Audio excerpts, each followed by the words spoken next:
There's no truer expression of love than a fancy wedding. Or at least that's what I and my peers have convinced you for financial reasons that will soon become clear if they aren't already. Sorry, are we paying for this time?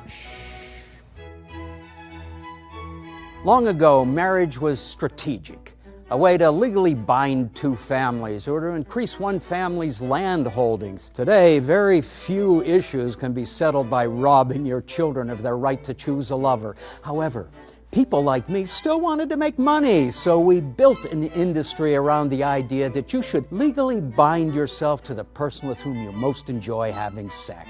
Or failing that, with whom you're most comfortable. Or failing that, anyone you want for basically any reason, including immigration or tax concerns, provided it's not a family member. You don't have to, of course, but it would be weird and kind of pathetic if you don't. Your parents agree with us. And anyway, can you really put a price on love?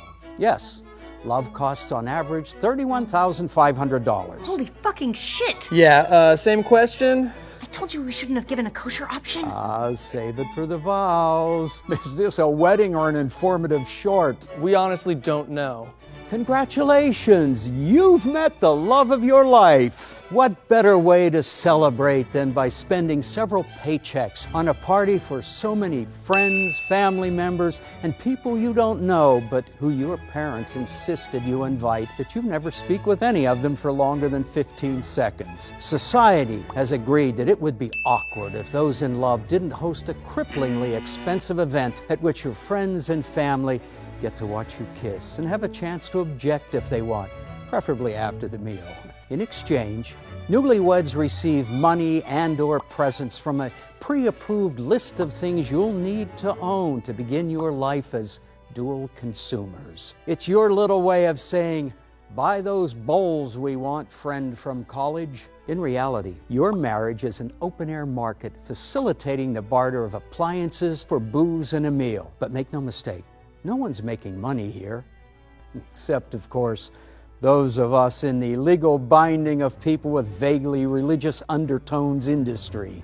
Example, you're going to want music at your reception or everyone will be mad. And even though an iPod plugged into a speaker would be fine, we've convinced you that you need to spend over $1,000 for a stranger to plug in his iPod instead. This is human DJ Chaz. He doesn't have a degree in anything, and he'll play that song that orders the listeners to get louder, then softer, then louder again, and so on and so forth in that fashion. If you fail to retain his services, yours will be a cursed union. These are pleasant-smelling remains of murdered plant life. They cost $2,000 and are garbage 2 hours after you say, I do. I'd also like to remind everyone that common wisdom states an engagement ring should cost roughly 2 months' salary.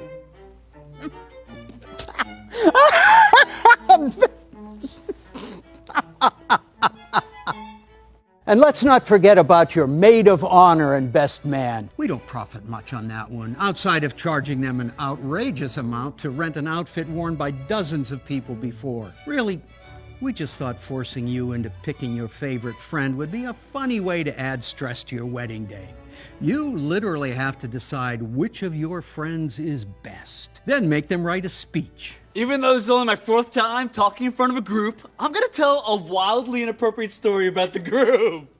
It's intensely private, but society has obligated me to reveal it on what is arguably the most important day of his life, in front of people who really aren't gonna find it charming. But don't worry, everyone.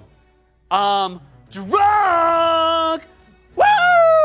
Boo-boo-boo-boo! Boo-boo-boo! Boo-boo-boo!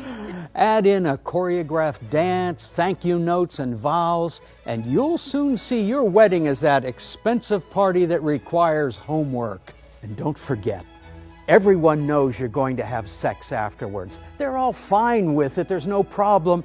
I'm just pointing out that when anyone smiles at you at your wedding, they're thinking they're going to fuck later. Your grandma knows. She's lived a long, full life. You think she doesn't know what happens on your wedding night? And therefore has probably at least briefly imagined the two of you fucking? Newsflash, she has. Respect the elderly. I'm Roger Horton, and with the power vested in me by the internet, I now pronounce you husband and wife. Fuck you, pay me.